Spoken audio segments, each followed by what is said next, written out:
Olá amigos, olá amigas do canal Eudes Alves, o seu canal de homenagens. Chegando com mais um super vídeo para você. Eu achei essa pesquisa simplesmente fascinante. São histórias, muitas delas eu particularmente não conhecia. São famosos que faleceram tragicamente durante o trabalho. Acompanhe com a gente um vídeo simplesmente interessante. Vamos começar com o naturalista australiano Steve Irwin, que era conhecido como o caçador de crocodilos.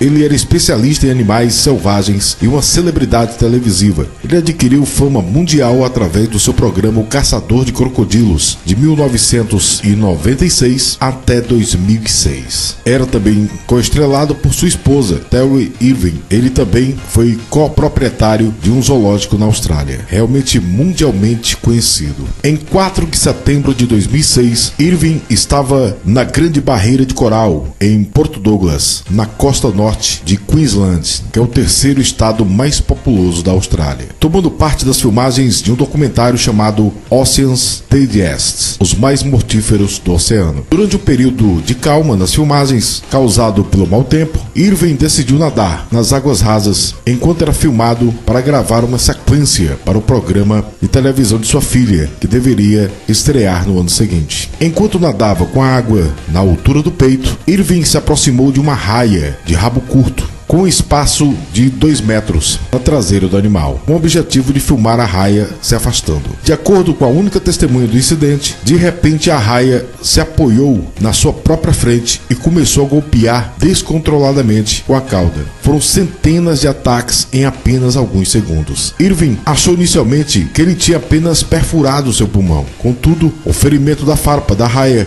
que era venenosa, havia perfurado seu coração, o que faria Steve sangrar até a sua morte. O comportamento da raia parecia ter sido de autodefesa, com o animal acreditando que estava sendo encurralado. Irwin rapidamente entrou em choque e sofreu uma parada cardiorrespiratória. Levado ao barco, sua equipe tentou reanimá-lo e rapidamente o levaram para a ilha Low, onde a pequena equipe médica local o declarou sem vida. A morte de Irwin é creditada como a única fatalidade sofrida de um ataque de arraia capturado em vídeo. As imagens do incidente foram vistas pela Polícia Estadual de Queensland durante sua investigação. Logo em seguida, todas as cópias de vídeo foram destruídas a pedido da família. Ele tinha apenas 44 anos de idade e faleceu em plena atividade, o caçador de crocodilos Steve Irwin. Vamos agora relembrar de Katia Kraft. Ela foi uma vulcanóloga pioneira. Ela ficou famosa por fotografar e filmar vulcões em erupções e a poucos metros de rios de lava. Isso permitiu-lhe recolher dados que se revelaram imprescindíveis para o desenvolvimento do estudo de vulcões ativos. Katia e seu marido Maurice faleceram durante a erupção do Monte Uzen, no Japão, no dia 3 de junho de 1991. Estavam demasiados próximos ao vulcão e foram apanhados por um fluxo piroclástico que saiu abruptamente e inesperadamente de um canal. Para além deles, faleceram outros cientistas, jornalistas e vários bombeiros. O seu colega vulcanólogo Eric Blinken também encontrava entre os falecidos. Ela tinha 49 anos de idade. Vamos relembrar agora do maior ídolo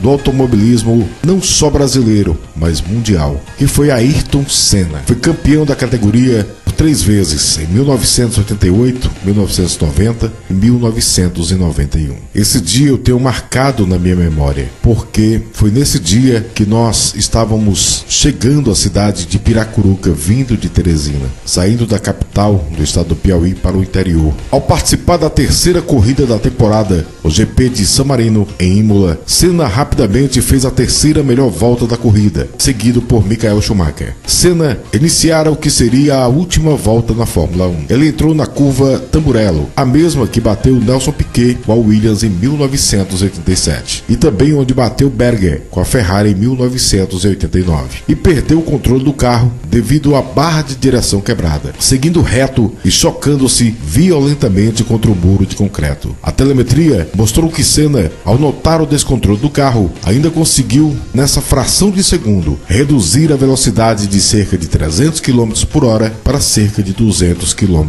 por hora. Os oficiais da pista chegaram à cena do acidente e, ao perceber a gravidade, só puderam esperar a equipe médica. Por um momento, a cabeça de Senna se mexeu levemente e o mundo que assistia pela TV imaginou que ele estivesse bem, mas esse movimento havia sido causado por um profundo dano cerebral. Senna foi removido do seu carro pelo professor Sid Watkins, neurocirurgião de renome mundial, pertencente aos quadros da Comissão Médica e de Segurança da Fórmula 1 e chefe da equipe médica da corrida, e recebeu os primeiros socorros ainda na pista, ao lado do seu carro destruído, antes de ser levado de helicóptero para o Hospital Maggiore de Bologna, onde poucas horas depois foi declarado sem vida. Parou o mundo, não só o Brasil. Ninguém acreditava que o jovem campeão faleceria daquela forma, tão jovem, com apenas 34 anos de idade. Ele foi trasladado para o Brasil e o cortejo do caixão com o corpo do piloto saiu do aeroporto de Guarulhos até a Assembleia Legislativa. O velório, que durou aproximadamente 24 horas, e o cortejo final da Assembleia até o cemitério do Morumbi. Aproximadamente 2 milhões de pessoas estiveram presentes. Parou realmente o mundo o falecimento do jovem Ayrton Senna.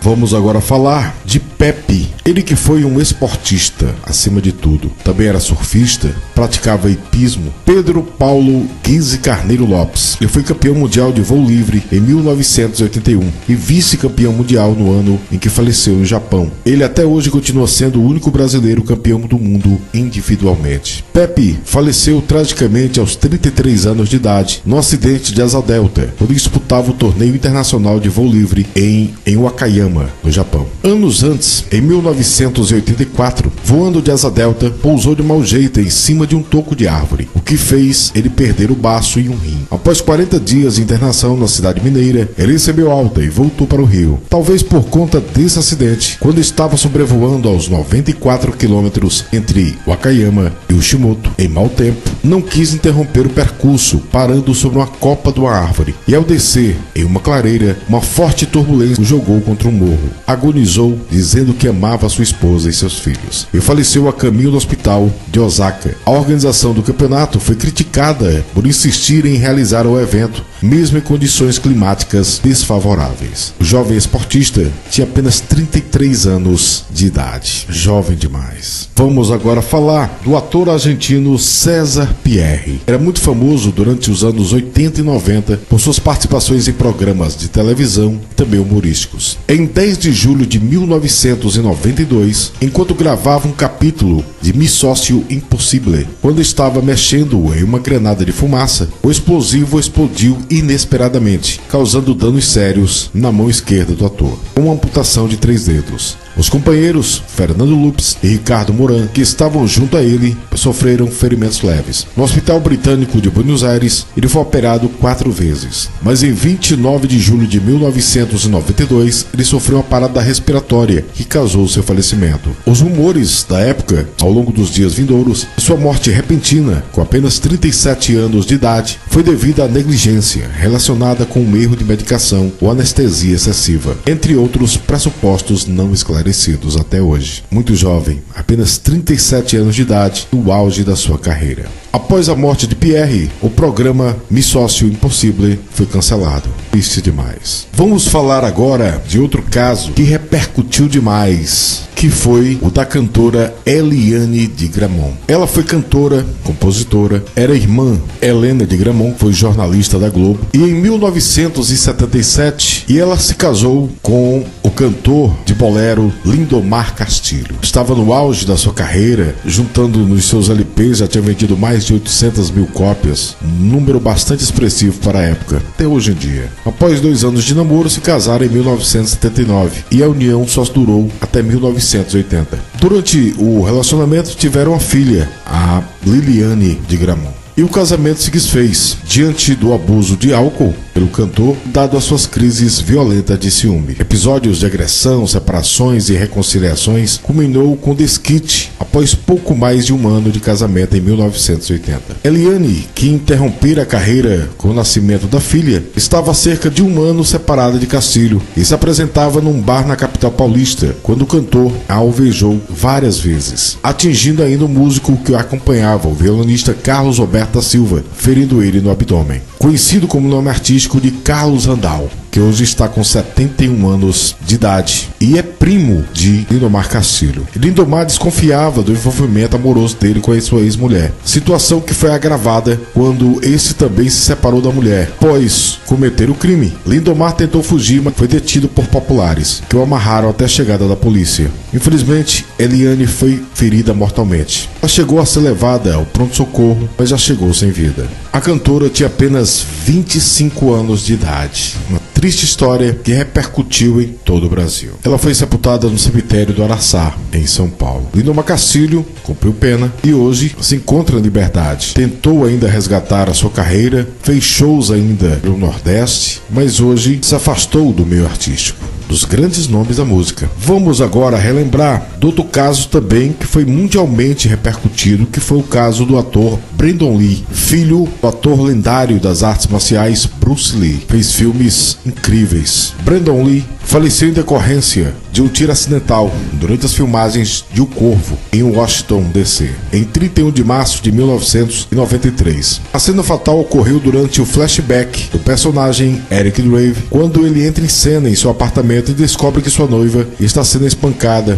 por bandidos. E é de procedimento comum em filmagens envolvendo usem armas de verdade, porém que são equipadas com festim, que são cartuchos sem projétil, contendo apenas mais pólvora que a munição normal. Em uma cena anterior, ela foi utilizada em Lee e precisou ser recarregada com munição de verdade para que a cena de tiro tivesse mais realidade. Porém, um dos projéteis ficou preso no cano do revólver e aparentemente não foi percebido, mesmo após a limpeza da arma e o novo carregamento com balas de festim. Lee entrou no set segurando um falso saco do supermercado que continha uma bolsa explosiva com sangue artificial. O personagem Fanboy, interpretado pelo ator Matthew Massey, disparou a Magnum 44 no ator, e a pólvora do festim fez com que o projeto que estava preso no cano fosse acidentalmente liberado, atravessando o saco que Lee trazia consigo, perfurando seu abdômen. Demorou-se algum tempo para que a equipe do estúdio percebesse o que realmente havia acontecido. Brandon Lee foi levado às pressas para o New Hanover Regional Medical Center em Hamilton, Carolina do Norte, em uma cirurgia de emergência, mas acabou falecendo por hemorragia interna, ainda na mesa de operações.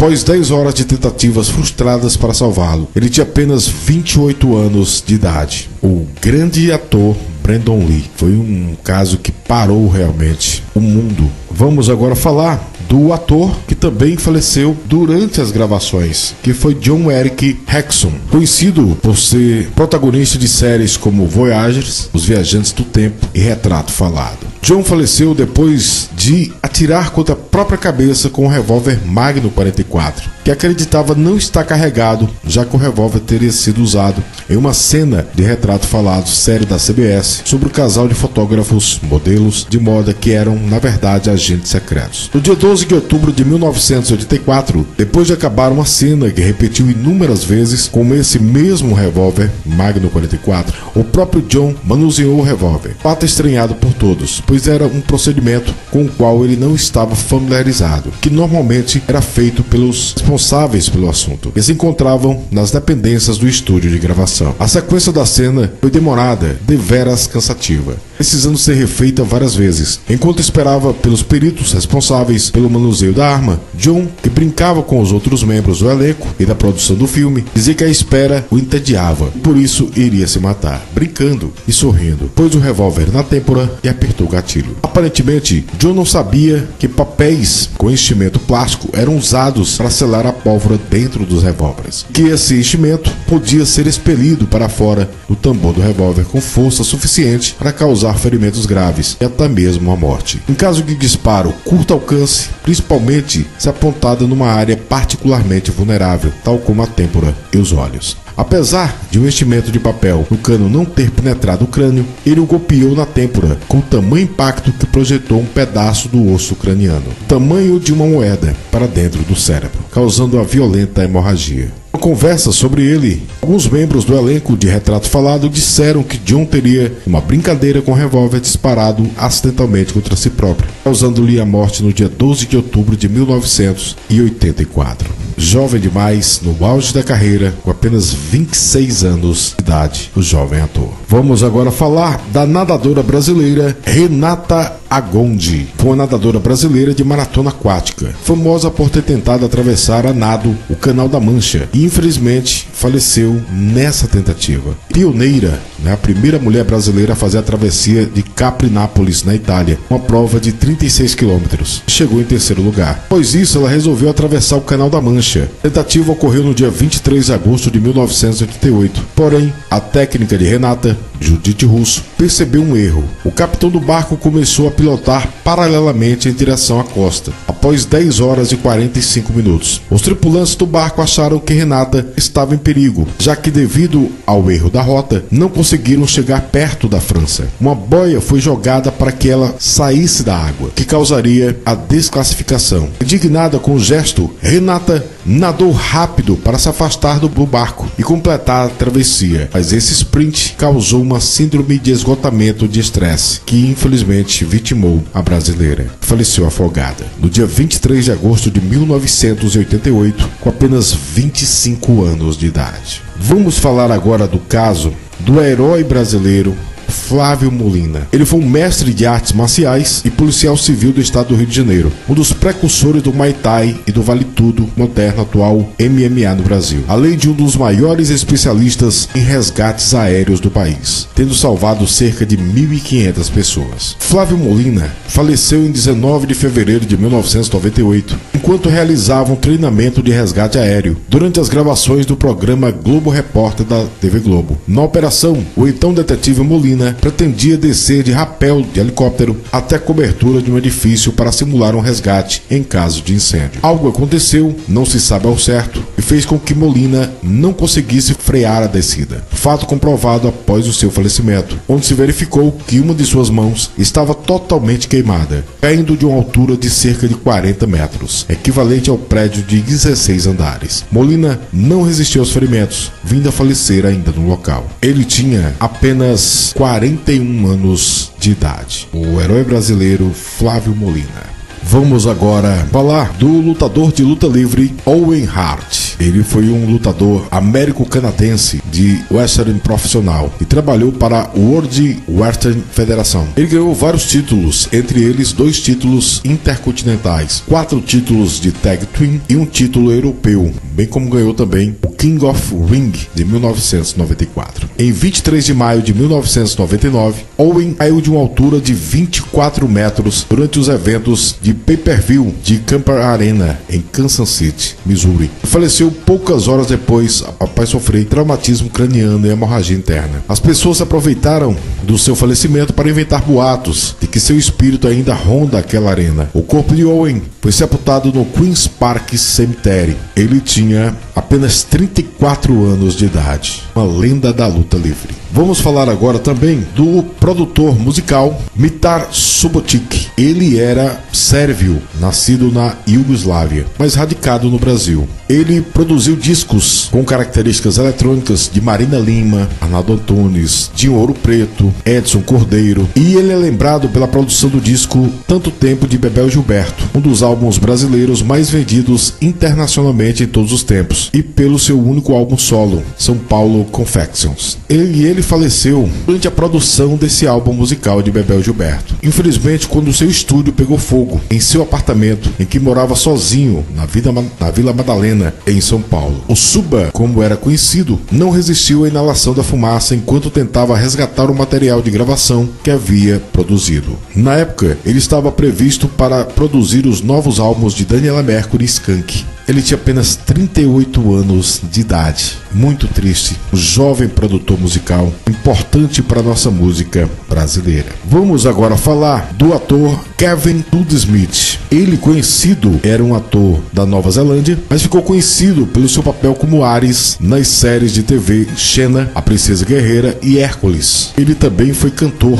Em 2002, Kevin Smith estava checando os sets de estúdio quando caiu de uma torre e sofreu uma queda de vários metros até a base de concreto, aparentemente batendo a cabeça várias vezes. Estava semiconsciente quando foi levado ao hospital local. De lá, ele foi transferido para o hospital de Beijing, na China, onde entrou em coma profundo. Robert Bruce disse que o ator estava mostrando sinais de recuperação, mas 4 dias após o acidente, seu corpo entrou em choque e faleceu. Ele era um conhecido ator e estava trabalhando como produtor de cinema na China. Ele tinha apenas 38 anos de idade. Então, esse foi o vídeo de hoje. Espero que vocês tenham gostado de saber dessas curiosidades. São histórias realmente que você não vê todo dia. Eu particularmente não conhecia várias, só conhecia realmente a do Brandon Lee, a do nosso querido Ayrton Senna, a da Eliane de Gramont, claro, o Steve Irwin foi noticiado mundialmente também, e mais recentemente do Flávio Molina, porque eu fiz um vídeo sobre isso. Mas os outros realmente eu fiquei surpreso com esses falecimentos. Então deixe aí nos comentários quais você não sabia, quais você sabia. Vamos interagir para você receber logo um alô. Não esqueça de deixar sempre a sua cidade. Um abraço e até o próximo vídeo do canal Eudes Alves, o seu canal de homenagens. Até lá.